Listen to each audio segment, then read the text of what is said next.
The sun, the moon, the planets and stars have always fired our imaginations and fueled our mythologies. And studying the heavens, astronomy, is surely the oldest scientific discipline there is. What's really unexpected, I guess, is that astronomy has repaid our interest in it over the centuries. Time after time, it's been the place where new ideas have emerged, and it's often led the rest of the sciences. I'm a professor of physics at the University of Surrey, and the ideas and theories of the great European scientists like Galileo, Newton and Einstein lie at the heart of my work. But there's another side to me. I'm half Iraqi, and I'm keen to investigate stories I'd heard as a schoolboy in Baghdad of great astronomers from the medieval Islamic world whose work shaped the discoveries of these later Western scientists. So I'm going on a journey through Syria and Egypt to the remote mountains in northern Iran to discover how the work of these Islamic astronomers had dramatic and far-reaching consequences. There I'll discover how they were the first to attack seemingly unshakable Greek ideas about how the heavenly bodies move around the earth. It was Islam that paved the way for one of the greatest upheavals in the history of science.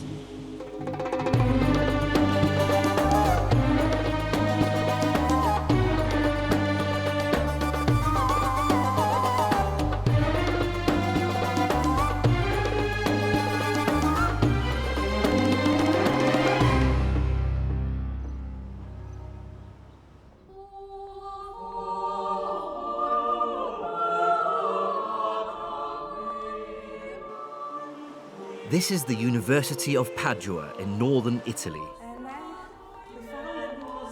I'm here to see incontrovertible evidence that one of the greatest breakthroughs in European science links back to the earlier work by Islamic scholars.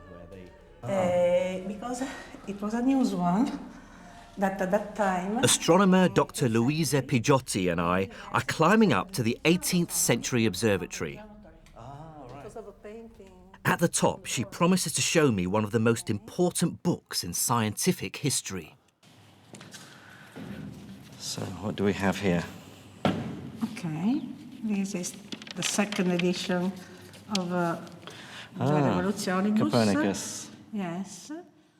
This is De Revolutionibus Orbium Celestium, which was published in 1543 by the Polish astronomer Nicholas Copernicus. I'll be careful. Is it the second edition? The significance of this book is enormous. In it, Copernicus argues for the first time since Greek antiquity that all the planets, including the Earth, go around the sun. For thousands of years, everyone had believed a very different view, that the Earth is static and everything, including the stars, sun and planets, move around it. And here there are all his system. Okay. Oh, there we go. And Sol, the center system. the sun in the It's middle. a famous drawing. Yes. This one. Oh yes, and there's Terra. With the There's moon. Leo with the moon With going the moon. around it. Okay. Yes. This is an astonishing book, and many historians credit it with starting the European scientific revolution. There are the principle. The first crucial step in a journey that led to modern physics. Is another eruption of the Earth. Well, I agree, but it does seem a bit odd that one doesn't hear much about where Copernicus got his ideas and information. The impression is that they came out of nowhere. The beginning? And the beginning is all in Arabic. It certainly is a real revelation to me that he explicitly mentions a 9th century Muslim for providing him with a great deal of observational data, an astronomer who lived in Damascus called al-Battani. Like all the great scientists of the Islamic Empire, al-Battani lived in a culture without portraiture. All we have are later impressions of what he might have looked like. And here he mentioned Hipparchus, Calippo, Ptolemy, and so on, and he started to mention what he called Macometus Aratensis, and means Albatani. Okay. And then the second book here. And the second book is, we can look at the beginning in Latin. I see, we can open it. Copernicus, in fact, made extensive use of Albertani's observations of the positions of planets, the sun, the moon, and stars. He worked with Latin translations, similar to this one, of the Syrian astronomers' data. Kitab az-Zij Sabi. So this is Bertani's Zij, his book of star charts. So it has the Arabic. Yes, all the Arabic on one treatise, side, yes, and then the Latin version. That's convenient. But he had the data, the observational data by Albatani. And Copernicus's book is full of clues that hint at other past sources. And though Albertani is the only Islamic astronomer Copernicus actually names, recent detective work has uncovered clues that Copernicus based many of his ideas on the work of other Islamic scholars. The clearest example is Copernicus's use of a mathematical idea devised by the 13th century Islamic astronomer Al-Tusi, called the Tusi couple.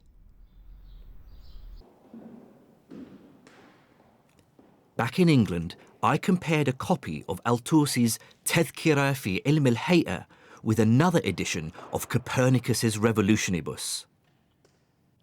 In it, there's a diagram of the Tusi couple, and there's an almost identical diagram in Copernicus's book, even down to the letters that mark the points on the circles. So in Al-Tusi, there's the Arabic alif, which is A, there's the ba, which is B, the Jim over here is the G, and the Dal at the center, D. It's a remarkable similarity. Now, this might just be coincidence, but it's pretty compelling evidence. In fact, I truly believe that Copernicus must have been aware of Al-Tusi's work and other Islamic astronomers. Further detective work also shows that Copernicus used mathematical ideas for planetary motion that are remarkably similar to ones developed by another Islamic astronomer, a 14th century Syrian called Ibn Shatir. For some historians, this cannot be coincidence. Copernicus, to me, I have no proof. I don't have a smoking gun. But to me, it looked like, and again, by analyzing his own works, it looks like he was working from diagrams. Somebody gave him a geometric diagram of what was done by Ibn Shatir to solve the problem of the moon, for example, to solve the problem of the upper planets, to solve the problem of the movement of Mercury. He had diagrams, and he was genius enough to be able to figure out from the diagrams what was the underlying theory behind those diagrams. So, far from emerging from nowhere, it seems Copernicus's work will be better described as the culmination of the preceding 500 years of Islamic astronomy. I wanted to investigate this story, find out more about those astronomers and their ideas. But before that, I wanted to investigate an even deeper question. What actually motivated medieval Islamic scholars' interest in astronomy?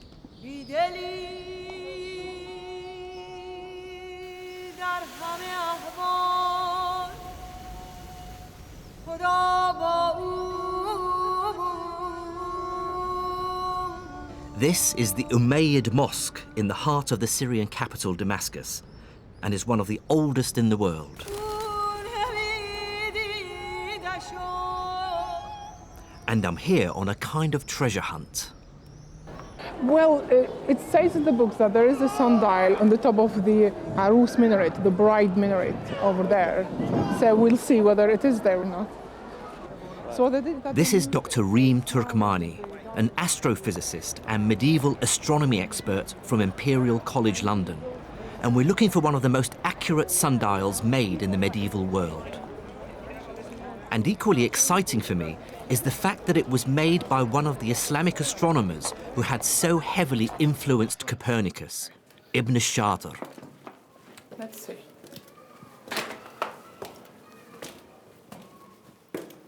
Officials in the mosque claim that the sundial was removed in the 19th century, but Ream's research suggests that an exact replica might still exist, high in one of the minarets, hidden from view.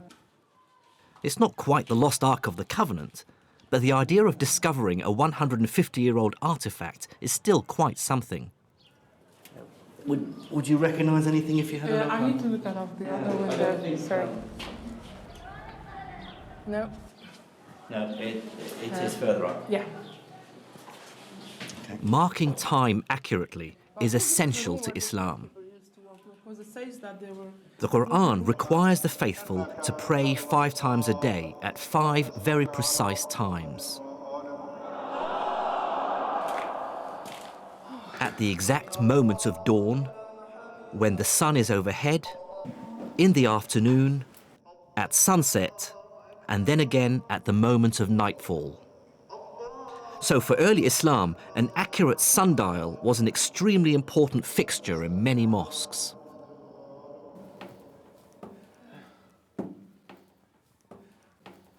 That's it. I found it.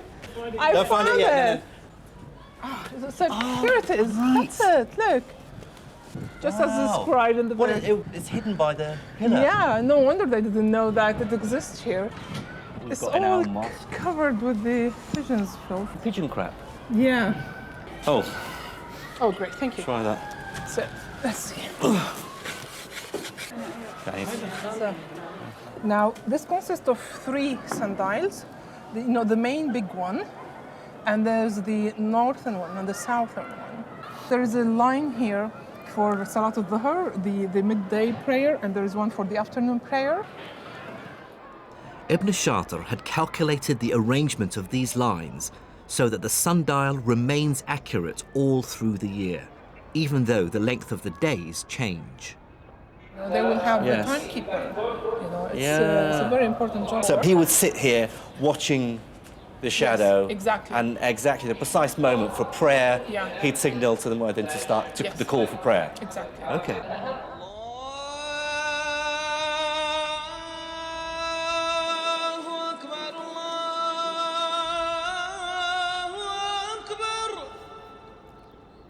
Ibn Shatir's sundial, accurate to within minutes, really showed me how Islam required its scholars to make meticulously accurate observations of heavenly bodies.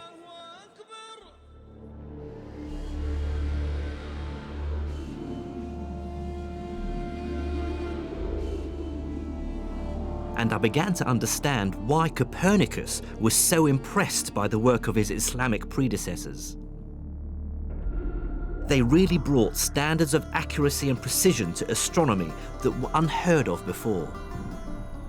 They'd calculated the size of the Earth to within 1% and created trigonometric tables accurate to 3 decimal places. And when I met up with Reem Turkmani again on Mount Qasyun outside Damascus, I was to hear about the Islamic astronomer who personified accurate observation. The man whose astronomical tables and measurements Copernicus explicitly makes reference to. Al-Battani. Born in 858 in southern Turkey, Al-Battani made accurate astronomical measurement a personal obsession. And the story goes is that Al-Battani used to observe on this mountain here and in this observatory. Over 40 years, from 877, both here and in the town of Raqqa, Al-Battani's great project was to work out as accurately as possible the length of the year. This is a copy of the original manuscript. Okay. So I'll show you the chapter at which he explained the length of the year. Okay? The chapter 27. So he first started here by citing the ancient values of the Egyptians and the Babylonians, right? And he gives the length of year.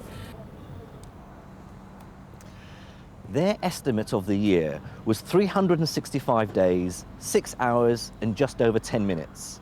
To improve on this, Al-Battani used his ingenuity and a device like this, an armillary sphere. He used it to measure how the length of shadows varied over the course of a year. With this information, he was able to work out the precise day on which it's both light and dark for exactly the same time, the so-called equinox. And he repeated his measurements over the course of 40 years. Now, here's the clever bit. He examined a Greek text that was written 700 years earlier and discovered the precise day on which its author had also measured the equinox. He now had two vital pieces of data: the number of days between the two observations and the number of years. He divided the first number by the second to arrive at an astonishing result. A year is 365 days, 5 hours, 46 minutes, and 24 seconds. And he gets the new number, which was only 2 minutes of the modern observations. 2 minutes. 2 minutes so of only. The length of a year to an accuracy of just 2 minutes. Exactly, the one he calculated.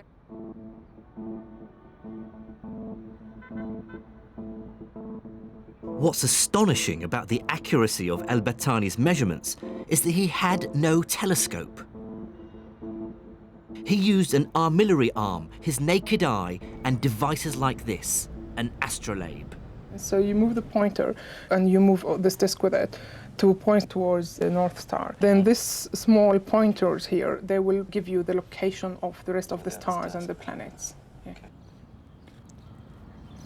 Despite this, among his many other observations is an incredibly accurate figure for the Earth's tilt of just under 24 degrees, about half a degree from the figure we now know it to be. And he didn't stop there. He measured variations in the diameter of the sun to such accuracy that it led him to an astonishing conclusion. This distance, the furthest point the sun reaches from the Earth during the year, known as the apogee, actually changes from one year to another. Also, his tables showing the position of the sun and the moon, which is what Copernicus refers to some 600 years later, set a new standard in precision and accuracy. So Al-Battani and his fellow Islamic astronomers were clearly good observers. But so what, you might ask? Well, the answer is that their observations began to suggest to them that the prevailing Greek theory that described how everything in the heavens revolved around the Earth had some serious flaws. This Greek tradition, which had been unquestioned for over 700 years, was based primarily on the work of one of the greatest astronomers of the ancient world. Claudius Ptolemaeus, or Ptolemy, was a Greek astronomer based in Alexandria in the 2nd century AD. He wrote one of the greatest texts in astronomy, the Almagest, which was basically a distillation of all Greek knowledge on the celestial world. Ptolemy believed that the sun, the moon, the planets, and the stars all sat on crystal spheres that rotated around the Earth. So the moon sits on the innermost sphere, followed by the sun and the planets, and finally a patchwork of stars on the outermost sphere. So we human beings sit at the very center of the universe, with the rest of the universe rotating around us. But as Ptolemy himself realized, there's a problem with trying to describe the heavens as a place of mathematically idealized perfect spheres. And that is that the planets don't really play ball. As they move across the night sky, they change speed, appear to get bigger and smaller, and even go back on themselves. Ptolemy tried to explain this away by arguing that the planets sat on small spheres called epicycles, which rotated around a bigger sphere called a deferent. This explained why they might look as though they were changing size, and why they sometimes even change direction. Unfortunately, that still didn't fit all the facts. It didn't easily explain why the planets appear to speed up and slow down. So rather desperately, Ptolemy fudged his model further by moving the Earth away from the centre of the deferent and having the deferent rotate around an arbitrary point in space, the equant. But now, the works of astronomers like al-Battani started to strain Ptolemy's ideas to breaking point. Their careful observations began to suggest that even with Ptolemy's unwieldy equants and deferents, the actual behaviour of the heavens didn't fit the data. So what do you do if you were an astronomer living in Baghdad and you have all those results on your table? The very first requirement is to say, this Greek tradition is not as trustworthy as it is advertised to be. And now, of course, they begin to say, if the fundamental values of the astronomical tradition of the Greeks, which we could double check and we found them to be in error, what else is in error? They began to question now the more basic foundational astronomical, cosmological foundations of the Greek tradition. And question they did.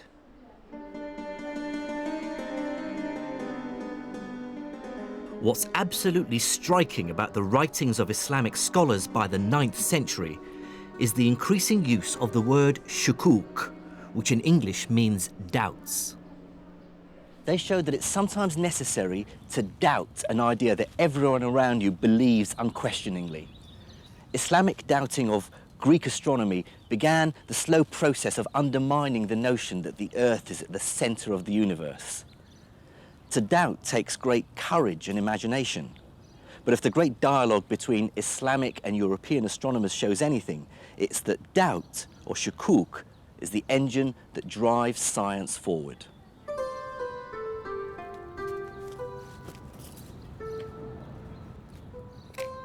One of the first great shukuk scientists was called Ibn al-Haytham. He was born in the Iraqi city of Basra in 965 AD and was among the first to argue passionately that scientific ideas are only valid if they're mathematically consistent and reflect reality. And when he applied his fierce, rigorous intelligence to Greek astronomy, he immediately spotted that there was a fundamental contradiction at its heart. On the one hand, Greek cosmology argued that everything in the heavens revolves around the Earth. On the other hand, Ptolemy, in his Almagest, argued that if you want to mathematically predict how the sun and planets move, you have to pretend that they go around an arbitrary point in space, the so-called equant. This is clearly a contradiction. The heavens can't both go around the Earth and not go around it at the same time. Ibn al-Haytham hated this nonsensical contradiction. In the early 11th century, he wrote a paper, Al-Shukuk ala Ptolemaios, or Doubts on Ptolemy. In it, he writes with barely contained frustration, Ptolemy assumes an arrangement that cannot exist. Ibn al-Haytham says that is a total absurdity. We cannot accept that. And furthermore, he says, it's not a slip of a tongue. Ptolemy knew that it was an absurdity, and he shows us where Ptolemy himself was embarrassed by having to introduce it. So he says there is a fundamental reasoning problem, meaning that the Greeks knew, that Ptolemy knew that he was making a mistake, but he knew he couldn't do any better, and hence now the challenge is to do one notch better, and hence to be able to fix this. That, in my explanation, begins to be the program of research for all astronomers to come. In order to achieve that project, you had to be convinced that it was possible to make high precision mathematical models of the way in which planets and stars move that would really capture how they are in the heavens.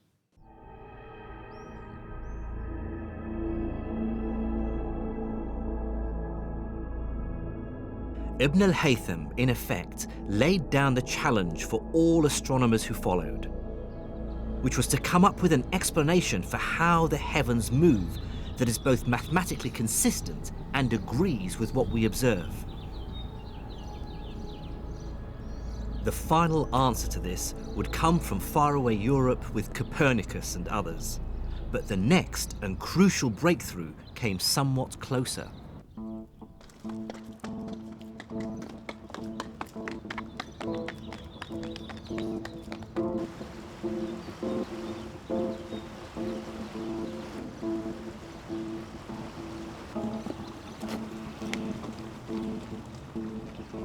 The top of this mountain in northern Iran was the adopted home of the man who was the next of Copernicus's Islamic influences, Nasruddin al-Tusi. He would succeed in rewriting Ptolemy's theory, which would ultimately lead to the overthrow of the geocentric view of the universe, and so the birth of the modern scientific age.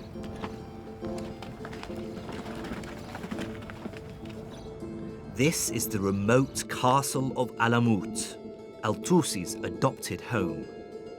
For many years, it was the home of a Muslim sect called the Ismailis. It's a lovely secluded spot, and it was the center of the Ismaili movement. It's not surprising that al-Tusi would find a home here. And it wasn't just him. Many other scholars were gathered here, and there seems to have been a library. It was a center for learning as well as a military stronghold.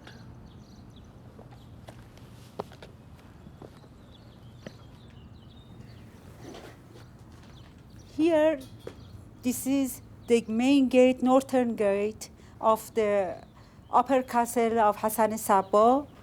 A new archaeological dig is now revealing under the castle, hewn into the living rock, a warren of rooms and studies, a mosque and living quarters for this extraordinary community of soldiers and scientists. This is the court of mosque or center of headquarter of castle. And it was within these cramped conditions that al-Tusi started his masterwork of the shukuk, or the doubts, the tadhkira. In it, he finds an answer to Ibn al-Haytham's first challenge: how to eliminate Ptolemy's equant. Instead of a sphere rotating around an arbitrary point in space, al-Tusi devised a series of two nested circles, which rotate around each other in such a way that they eliminate the equant. The nested circles became known as a Tusi couple. This is the mathematical system that finds its way into Copernicus's work some 300 years later.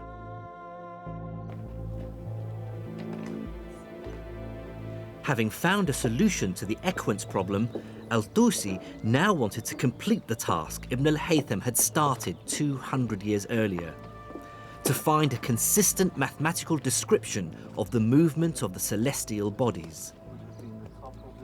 But to do that, he needed better data, which meant bigger and better equipment than he was ever going to find here at Alamut. And then something happened which changed al-Tusi's life forever: the Mongols.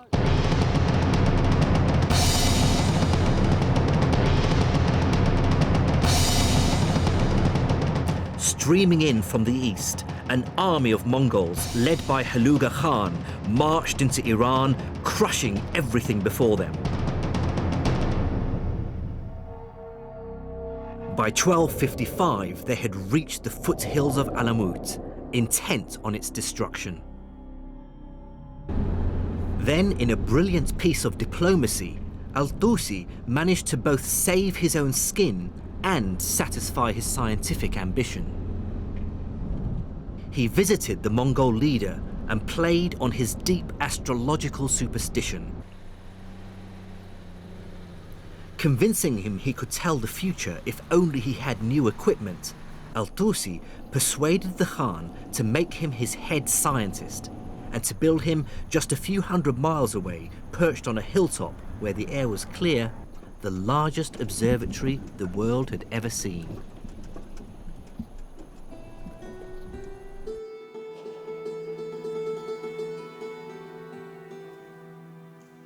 This is all that remains of the Maraga Observatory. The main instrument is hidden under this protective dome. Al-Tusi's new astronomical center was based around a single large building. Inside was an enormous metal arc, an armillary arm, 10 meters across. On its circumference were marked angles in degrees and minutes. The scientists would line up the celestial object under study with a central point on the arc, and then make a reading from the markings on the arc, giving them the definitive, accurate position of the object in the sky.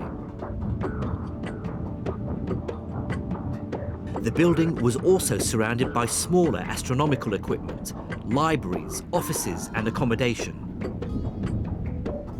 The observatory even had its own dedicated mosque.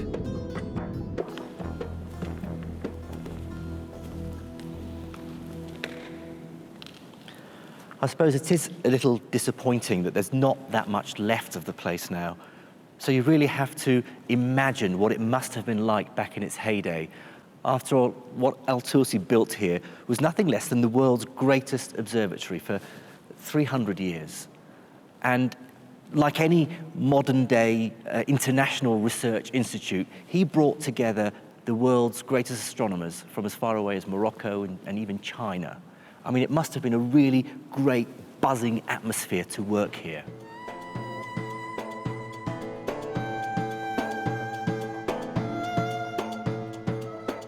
With his new observatory and world-class team, Al-Tusi was now ready to fulfill Ibn al-Haytham's dream, to try to make Ptolemy's model scientifically rigorous. First, they attacked the mathematics. As well as the Tusi couple, they invented other systems of planetary movement. And with these new systems, they were able to calculate mathematically consistent models for many of the celestial bodies. Mercury, Venus, Mars, Jupiter, Saturn, and the Sun and Moon.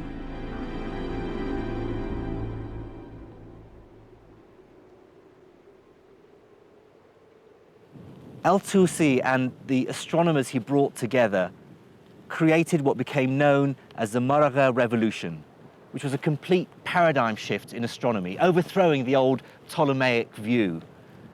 What Islamic scholars and astronomers like Al-Tusi do is to organize and make sense of mathematical astronomy at a level of unprecedented accuracy, using instruments more precise than had been built before, over longer timescales, with predictions of the positions of planets and stars that no one had previously reached.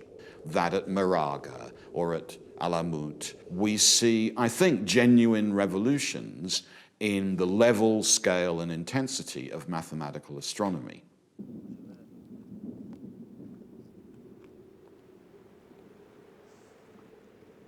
But there was still a problem. The new models were mathematically coherent, and they dispensed with Ptolemy's unwieldy equant. But they still firmly placed the Earth at the center of the universe, and that inevitably meant that their descriptions of the heavens were intricate and complicated, with epicycles, deferents, and couples. It was like some great cosmic gearbox.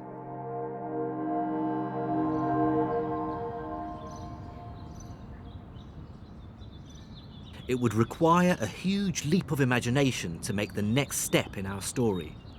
And that next step would take place 2,000 miles from where I am now.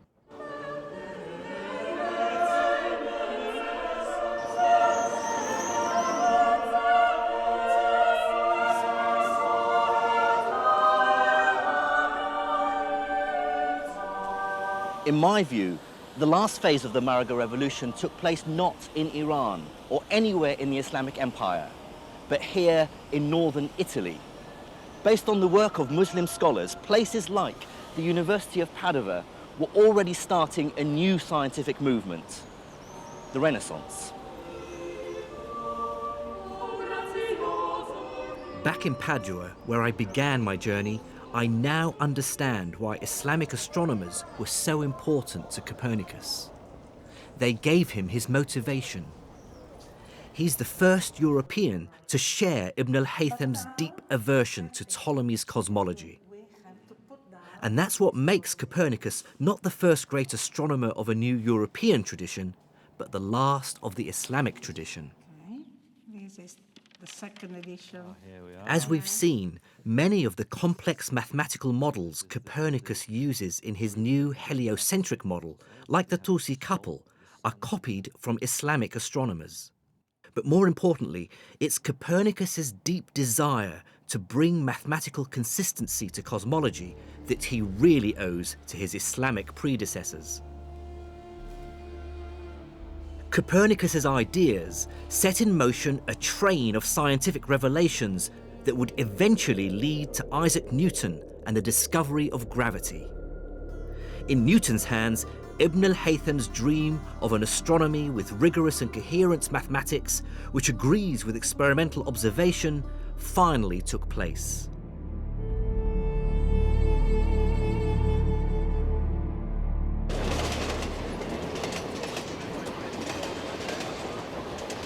But this begs two crucial questions. Why was the great astronomical project, which Islamic astronomers began, completed in Europe and not in the Middle East? And how did knowledge of Islamic science get to Europe in the first place?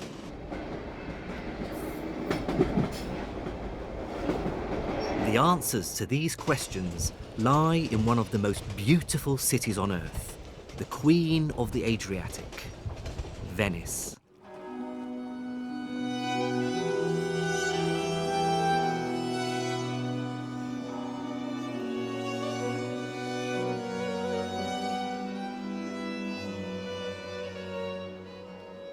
Venice was founded on a swamp off the coast of Italy and felt itself separate from Europe and not bound by its laws and traditions. And as Shakespeare famously pointed out, the two most important aspects of Venice were its merchants and its long-standing links with the Arabs or Moors.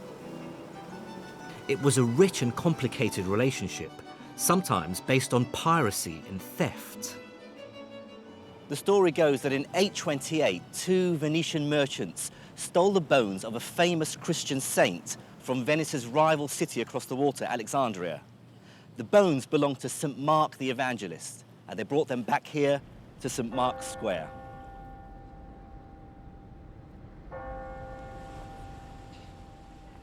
But without doubt, trade with the East brought to Venice great wealth and an exchange of ideas, customs and people, as Venice expert Vera Costantini showed me.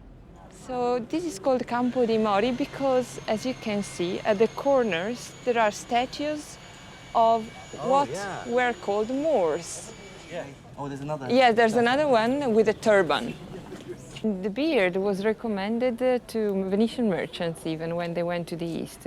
There were manuals written for Venetian merchants. How to blend in. How to, yes, you know, how to be respected in the East. Yeah. Oh. As Venetians traded more and more with their Muslim neighbours, the influence of Islam was more strongly felt. Arabic coffee culture became hugely popular, as did Islamic styles of architecture with their characteristic arches and decorations. So the next thing I want to show you is the Palace of the Camel. When Venetians traded in the East, the unity of measurement of a load that could be loaded on a dromedary was called a carico. And it was the exactly same unity of measurement they had in the East, and it was called yoke. So it's not coincidence that they... No, it's not, that they actually imported that unit of weight? Yes, of measurement, yeah, of weight. And with the Arabic trade came the Arabic books. The great 9th century Arabic text on algebra appeared in Latin in the 12th century. The same century saw the arrival of Arabic astronomical tables. And in the 15th century, the famous Canon of Medicine was first published in the West.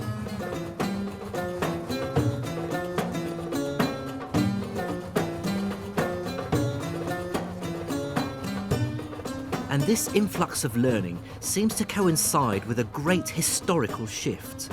The engine of science begins to move west, from the Islamic world to Europe. That's where the great breakthroughs from the 1500s would mainly take place.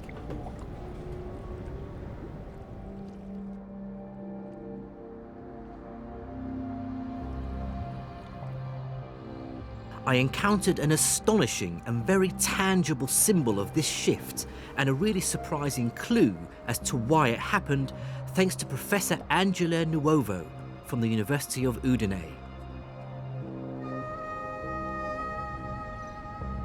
"20 years ago, in this library on one of the islands of Venice, Angela discovered the only surviving version of a 500-year-old book.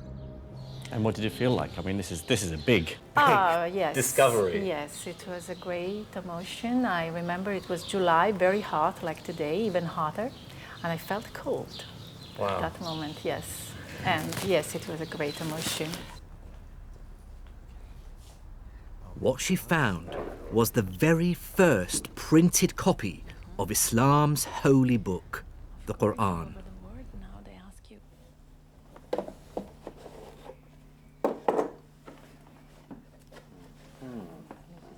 This is the first time she's seen her Quran since she discovered it 20 years ago.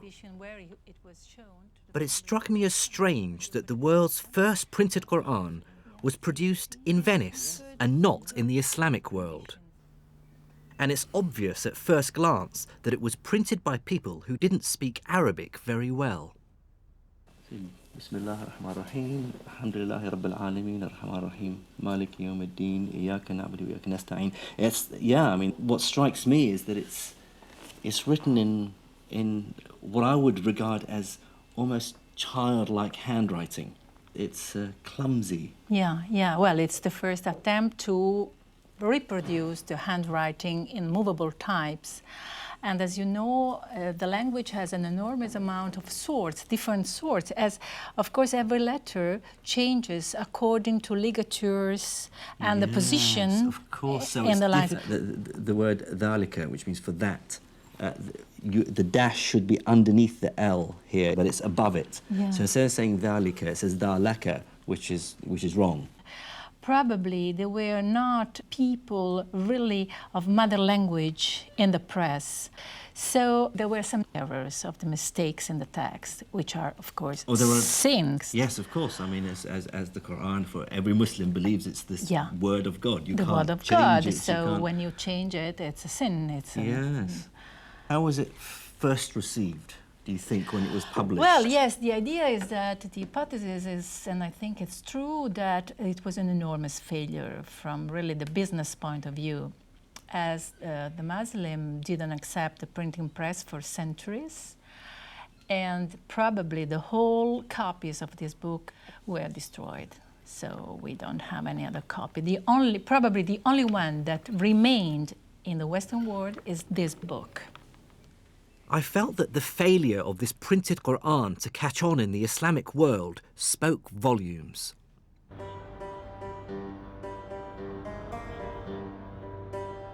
"800 years earlier, one reason for Islamic science's success had been the precision of the Arabic language. With over 70 different ways of writing its letters and many extra symbols to define pronunciation and meaning, it allowed scholars of many different lands to communicate in a single common language." Now, with the arrival of the printing press, scientific ideas should have been able to travel even more freely. In the West, books printed in Latin accelerated its scientific renaissance. But because of its symbols and extra letters, Arabic was much harder to set into type than Latin, and so a similar acceleration in the Islamic world failed to materialize. I believe this rejection of the new technology, the printing press, marks the moment in history when Arabic science undergoes a seismic shift.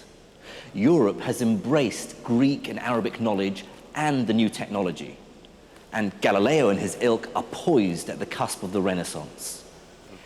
It has been a turning point both in the history of the Venetian printing press, who used to be extremely powerful. I mean, it's the limit of expansion, let's say, and in the history of the relationship, the cultural and general relationship between the East and the West, as acceptation of printing would have meant the acceptation of the first important technology. So, you know, the two histories started to differ very much, as you know. This initial rejection of printing was one of the many reasons that caused science in the Islamic world to fall behind the West. It coincided with a host of global changes, all of which affected the way science developed.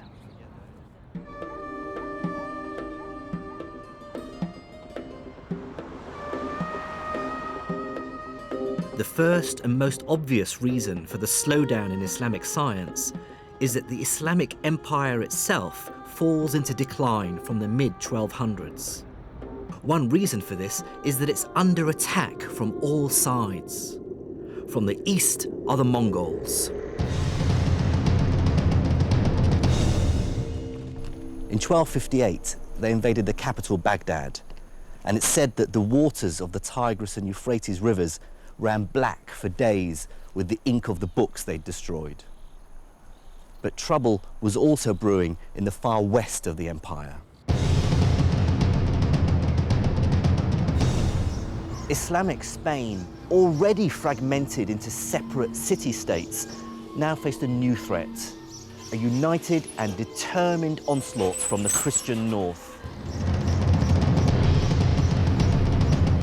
The Reconquest, as it was called, raged for hundreds of years, but culminated in the 15th century when Ferdinand II and Isabella led an army which forced the last of the Muslims in Granada to surrender in 1492.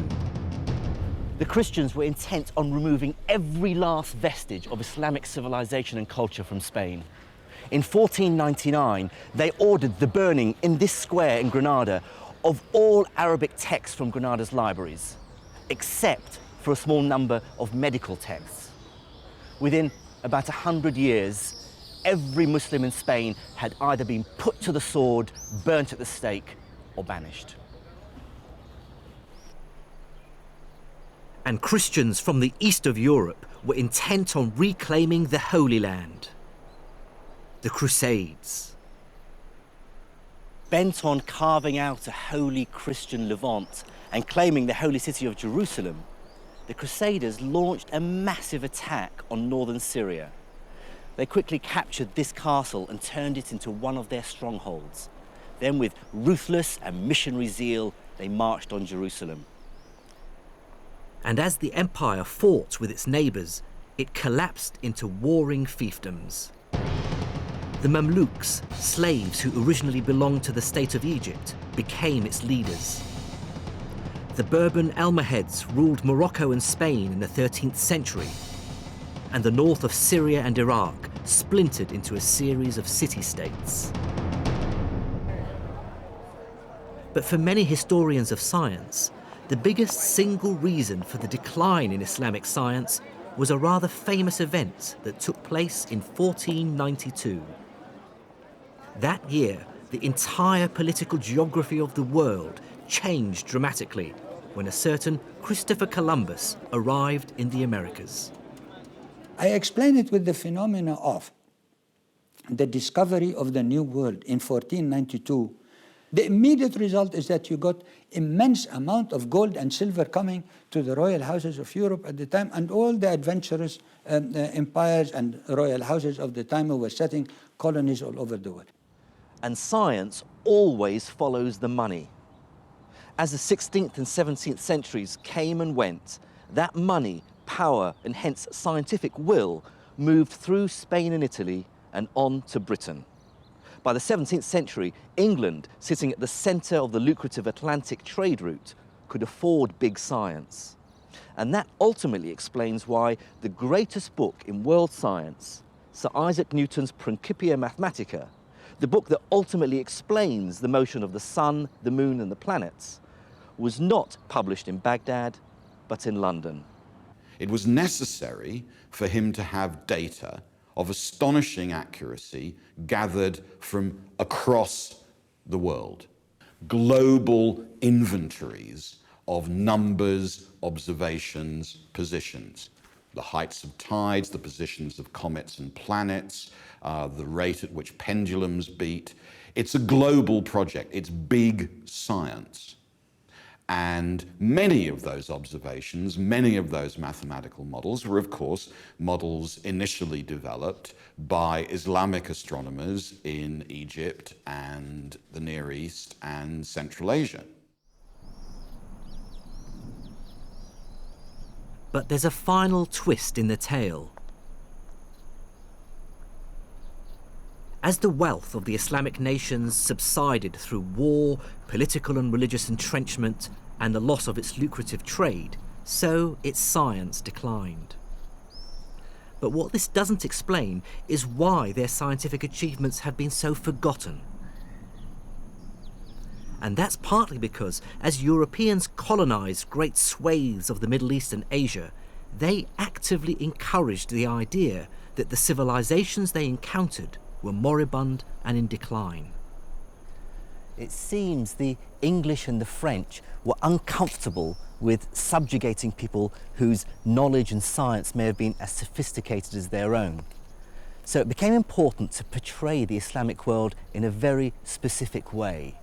Namely that, yes, they once were very sophisticated and they had great scientists and philosophers, but of course now they've fallen into decay. Somehow, this point of view made the whole colonial enterprise seem much more palatable.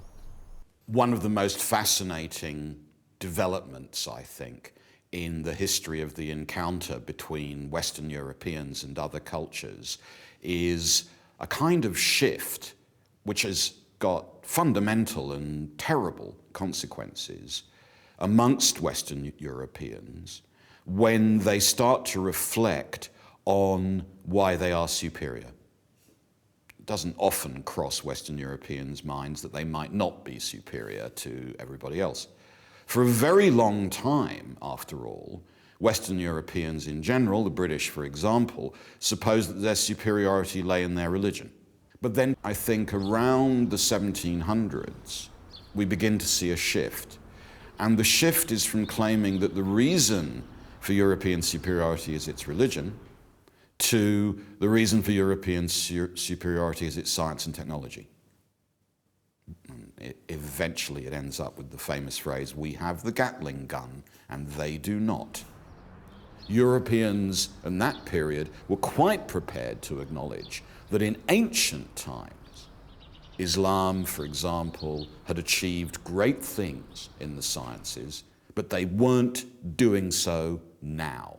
So even recent Islamic and Sanskrit astronomy was imagined to be very old, because if it was very old, it meant that the culture the British were conquering was declining. And for the British, that was clearly good news. And some experts believe that the effect of this on Islamic scientific history is still felt in the Islamic world today.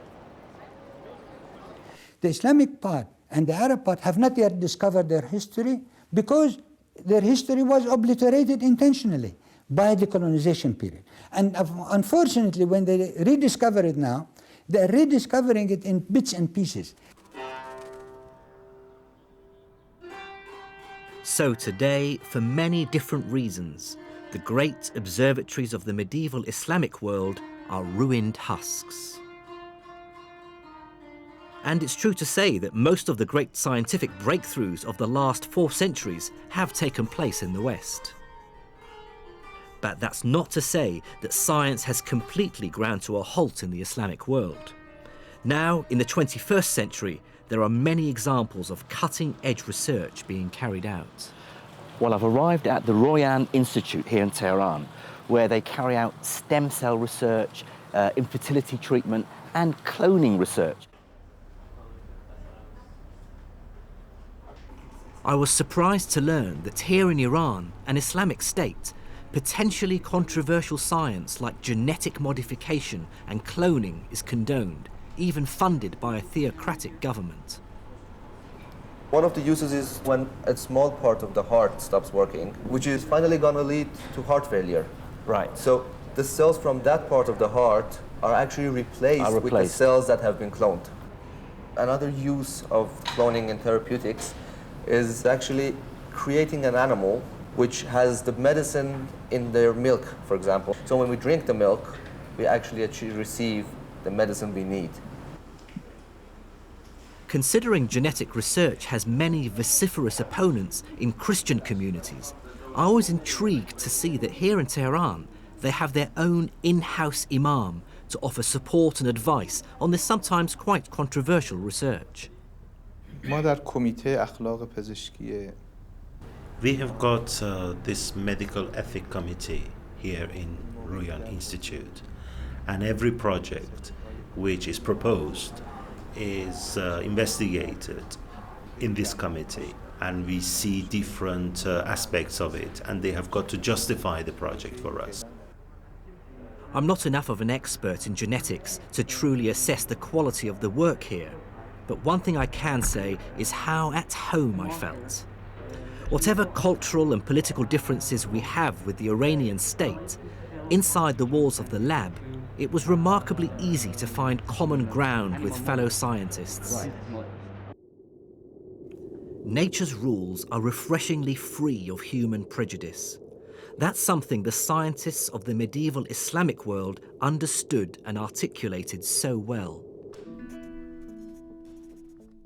In the 9th century, Al-Khwarizmi synthesized Greek and Indian ideas to create a new kind of mathematics, algebra. The polymath Ibn Sina brought together the world's traditions of healthcare into one book, contributing to the creation of the subject of medicine.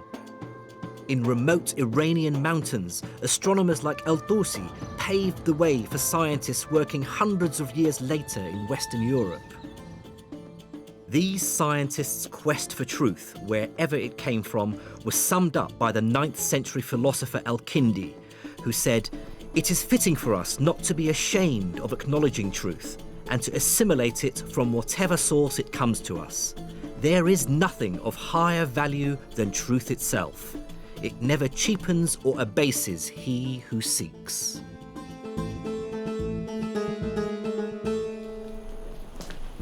One moral emerges from this epic tale of the rise and fall of science in the Islamic world between the 9th and 15th centuries.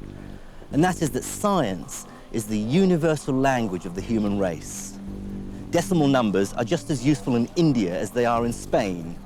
Star charts drawn up in Iran speak volumes to astronomers in Northern Europe.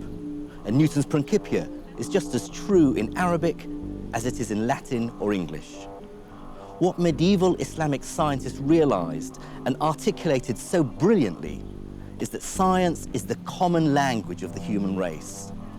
Man-made laws may vary from place to place, but nature's laws are true for all of us.